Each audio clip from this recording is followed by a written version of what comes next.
साथ कोई और थेरेपी मिक्स करके इन ट्यूमर जो बहुत ही एग्रेसिव है, जिसमें उनकी पेशेंट की ज़िंदगी और क्वालिटी ऑफ लाइफ अच्छी नहीं होती, वो रेडियो इंटरवेंशनल थेरेपी से हम लोग उसको इलाज करते हैं। सर जैसे ट्यूमर जो है वो फ्रिक्वेंटली डेवलप होता है, हाँ। लेकिन जो जनरेट होता है उसका कारण क्या है?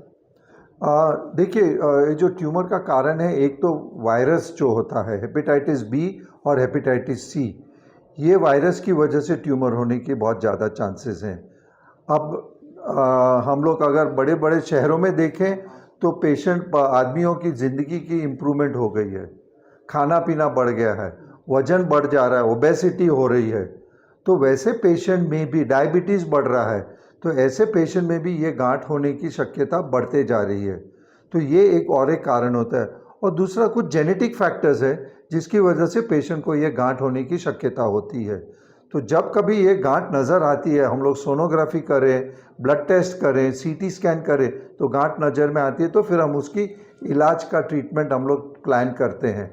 और ये कैंसर के अंदर बहुत इम्पॉर्टेंट है कि जहाँ भी ये पेशेंट को तकलीफ़ हो, ऐसी गांठ नज़र आए, तो हम लोग 4-5 डिफरेंट टाइप के डॉक्टर, लीवर के सर्जन होते हैं, हम लोग इंटरवेंशनल रेडियोलॉजिस्ट होते हैं, जो कीमोथेरेपी देते हैं, ऑन्कोलॉजिस्ट वो रहते हैं, हेपेटोलॉजिस्ट, सब साथ में मिलके डिसाइड करते हैं ये पेशेंट को कैसे ट्रीटमेंट करना। इसको मल्टी डिसिप्लिनरी अप्रोच बोलते हैं। तो पूरी मल्टी डिसिप्लिनरी टीम बनती है हॉस्पिटल के अंदर, असेस करते हैं पेशेंट का, और फिर हम लोग इसको इलाज करते हैं कि ये पेशेंट को ये ट्रीटमेंट करेंगे पहले, ये होने के बाद उसका कैसा नतीजा आ रहा है उसके बेसिस पर सर्जरी करेंगे या उसके बेसिस पर कीमोथेरेपी देंगे, वो नतीजा हम लोग निकालते हैं सब साथ में बैठ के। तो ये थेरेपी बनती है आजकल ये कंडीशन के लिए। सर इस थेरेपी में सक्सेस रेट अच्छा है? यस। अब जैसे जाते जा रहे हैं, नॉर्मली पहले देखा जाता था कि ये अगर डिजीज़ आ गया तो पेशेंट की ज़िंदगी 6 महीना साल भर की होती थी। अब वेरियस टाइप के थेरेपी करते हैं, और पेशेंट को अगर हम लोग ने जल्दी पकड़ लिया तो उसका क्योर भी हो जाता है।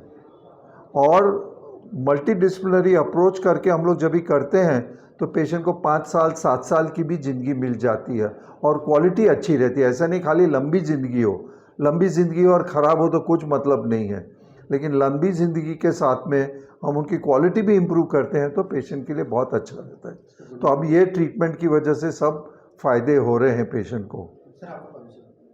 सॉरी, आपका परिचय? हाँ, मैं डॉक्टर विमल सोमेश्वर हूँ।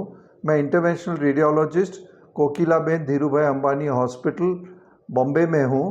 कभी कभी यहाँ पर भी इंदौर में भी करने आता हूँ प्रोसीजर।